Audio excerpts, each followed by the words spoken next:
मूग डाळ शिजवून घेतली. आता थोडं पाणी गरम करून घेऊया. तेल टाकू, थोडं मोहरी टाकू, जिरी टाकूया,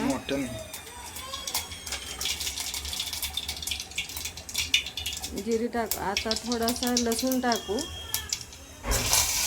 कढीपत्ता टाकायचा, हिरवी मिरची 1-2 टाकू चवीसाठी, थोडीशी कोथिंबीर टाकूया. डाळ शिजत असताना त्याच्यात थोडासा हिंग, हळद आणि तेल टाकून घेतलं. तर तडका बनवून घेतलाय, त्याच्यामध्ये डाळ ओतूया.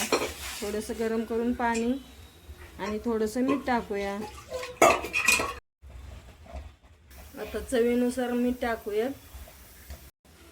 झालं मस्त वरण.